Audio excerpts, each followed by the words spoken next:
Hi everyone, welcome to my channel education file लेमेट। और इस वीडियो में हम पढ़ेंगे ये वाला टॉपिक जो कि है मैनेजिंग टीचर एजुकेशन। और सिंपली इसमें क्या है, challenges in 21st century, right. कि टीचर एजुकेशन में क्या क्या चैलेंजेस हैं और कैसे हम उनको ठीक कर सकते हैं। तो ये पर्टिकुलर टॉपिक है pre service and in service teacher education में एमएड के सेकेंड सेमेस्टर में है, जो कि बाकी आपकी जो कंट्री के अलग अलग पार्ट से हैं तो उनके हो सकता है किसी और सेमेस्टर में, पर ये पर्टिकुलर सब्जेक्ट तो है, राइट। तो जिसके भी ये पर्टिकुलर टॉपिक है वो ये पर्टिकुलर वीडियो देख सकते हैं। और बहुत सिंपल सा है, इसको भी आप अपने आप से लिख सकते हो सोच सोच के, लेकिन इस वीडियो से आई होप आपको एक आइडिया मिल जाएगा। तो जल्दी से स्टार्ट करते हैं। तो इसमें सिंपली देखो, चैलेंजेस हमें बताना है कौन कौन से हैं, उसके बाद उनको कैसे ठीक किया जा सकता है, राइट। तो सबसे पहले तो क्या है कि जो भी टीचर्स एजुकेशन है, बहुत सारे टीचर्स एजुकेशन के जो भी एम्स एंड ऑब्जेक्टिव्स हैं वो वेल डिफाइंड नहीं है ना, एडमिनिस्ट्रेशन लेवल पे या उनकी इंडिविजुअल लेवल पे उन पर्टिकुलर इंस्टीट्यूट के। और अगर किसी के एम्स एंड ऑब्जेक्टिव्स स्पेसिफाई हैं कि भाई क्या करना है, तो उनमें ऐसी एक्टिविटीज़ नहीं होती कि उनके जो पर्टिकुलर एम्स हैं उसको हासिल किया जा सके, राइट। क्योंकि सभी एमएड कर रहे हैं, मतलब अगर आप एमएड कर रहे हो तो आपको पता है कि कॉलेजेस में या बीएड कॉलेजेस में किस तरह से टीचिंग लर्निंग प्रोसेस चलती है ना।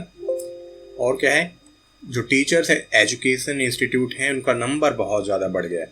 तो जब बहुत ज़्यादा नंबर बढ़ जाता है ना, तो क्वालिटी कहीं ना कहीं डिक्रीज हो जाती है। और ये होता है क्योंकि सभी बीएड करना चाहते हैं, क्योंकि बेसिक रिक्वायरमेंट है गवर्नमेंट जॉब में बीएड या डीएलएड करना चाहते हैं। लेकिन जब नंबर बढ़ता है तो क्वालिटी डिक्रीज हो जाती है, राइट। तो वो क्वालिटी बनी रहनी चाहिए, ऐसा नहीं होना चाहिए कि नंबर इंक्रीज हो गया तो उनकी क्वालिटी डिक्रीज हो जाए। आइसोलेशन है टीचर एजुकेशन इंस्टीट्यूट में। आइसोलेशन का मतलब है कि अकेले हैं, है ना, किसी पर्टिकुलर यूनिवर्सिटी के साथ नहीं थे पहले, बाद में उनको किया गया, लेकिन स्टिल वो बाकी डिपार्टमेंट के साथ उतना कोलैबोरेट नहीं करते हैं। तो उनका कोलैबोरेशन एनहेंस करना चाहिए, राइट। जितना ज़्यादा कोलैबोरेट करेंगे तो बाकी जो डिपार्टमेंट हैं उनकी भी चीज़ें वो सीखेंगे और एक टू वे प्रोसेस हो जाएगा। और जो भी वहाँ पे टीचिंग सीखने आए हैं वो भी ज़्यादा अच्छे से अपनी नॉलेज को अप्लाई कर पाएंगे। अल्टरनेटिव मोड्स बहुत हैं, जैसे कि डिस्टेंस एजुकेशन, राइट। तो डिस्टेंस एजुकेशन से बीएड करने का कोई फ़ायदा उतना ज़्यादा नहीं होता, क्योंकि जो स्किल्स आप वहाँ पे रह के सीख सकते हो वो डिस्टेंस एजुकेशन में ऐसी बहुत सारी चीज़ें हैं जो कि नहीं आएंगी, राइट। या तो ये हो कि हाइब्रिड लर्निंग हो, क्योंकि बिल्कुल डिस्टेंस मोड होना, बिल्कुल डिस्टेंस एजुकेशन होना टीचर्स के लिए, टीचिंग सिखाने के लिए उतना कारीगर नहीं है, उतना अच्छा नहीं है।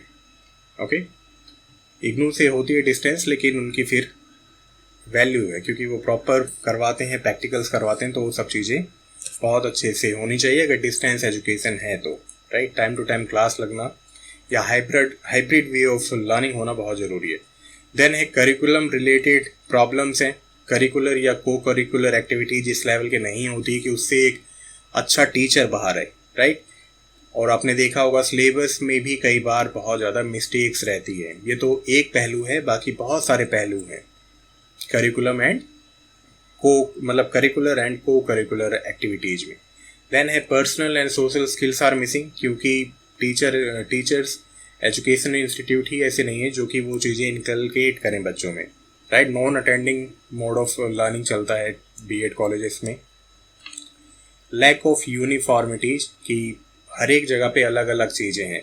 तो जब अलग अलग जगह से बच्चे आते हैं और एग्ज़ाम एक होता है तो फिर अलग अलग बच्चों को सेम वे से पढ़ना पड़ता है। इसका मतलब ये है कि अलग अलग स्टेट में बीएड का भी जो सब्जेक्ट सिलेबस है ना वो अलग अलग है।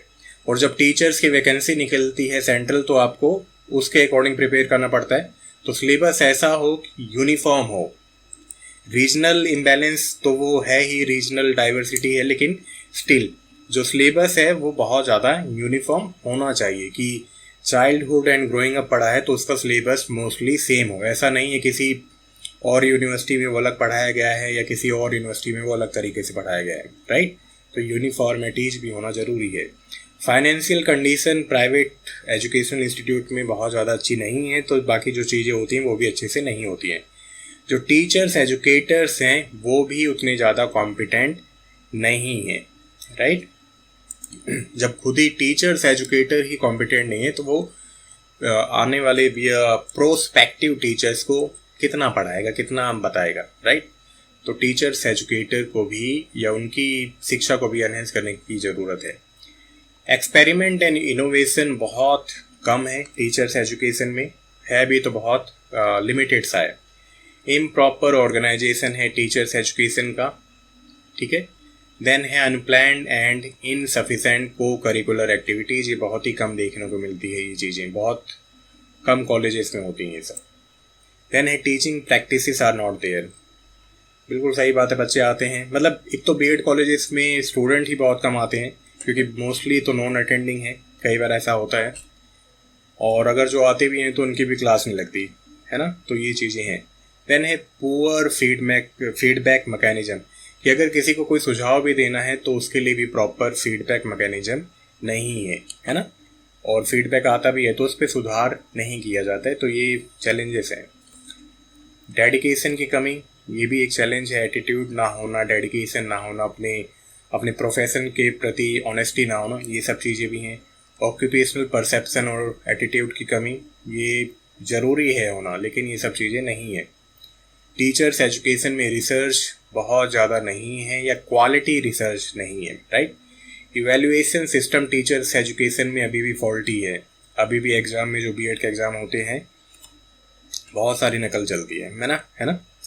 तो और क्या है, कॉम्पिटेंसीज भी बहुत कम है स्टूडेंट्स में भी और टीचर्स में भी, या ओवरऑल जो एडमिनिस्ट्रेशन है उनमें भी। ये सभी कॉलेजेस की बात नहीं हो रही है, राइट, कभी ये सोचो, लेकिन स्टिल जो बेसिक चैलेंजेस है ना टीचर्स एजुकेशन में, वो इनमें से बहुत सारी चीज़ें बहुत सारे कॉलेजेस में आपको देखने को मिल जाएगी।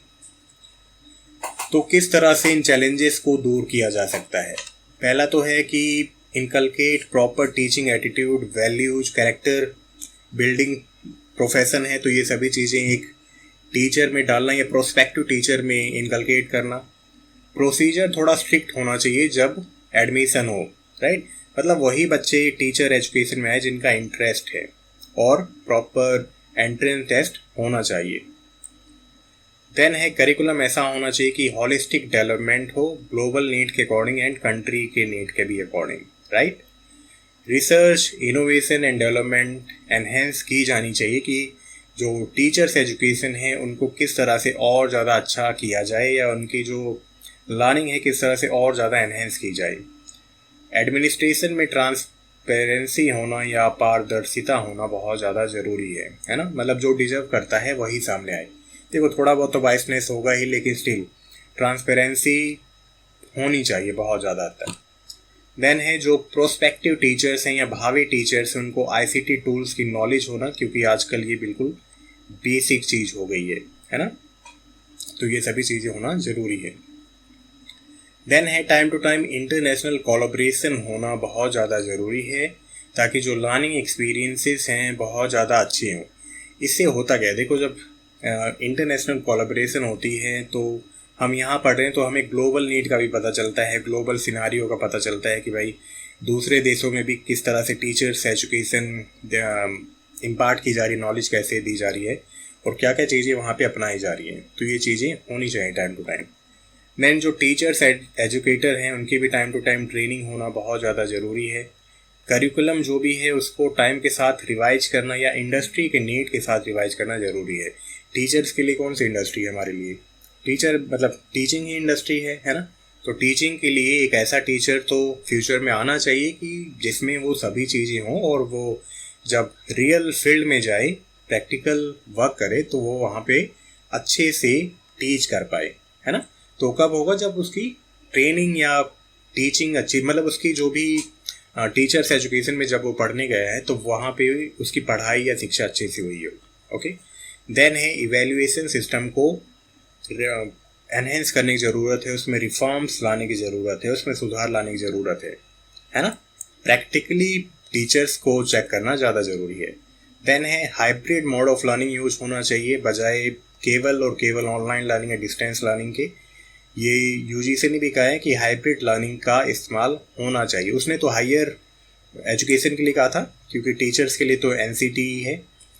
तो UGC की बातें सही हैं, क्योंकि हाइब्रिड लर्निंग से क्या है, बच्चे डिस्टेंस में भी पढ़ते हैं और डिपार्टमेंट आके जो भी उनको प्रॉब्लम रहती है, जो भी प्रैक्टिकल वर्क रहता है, वो आके सीख सकते हैं। ठीक है, तो हाइब्रिड मोड ऑफ लर्निंग को अपनाना ज़्यादा ज़रूरी है।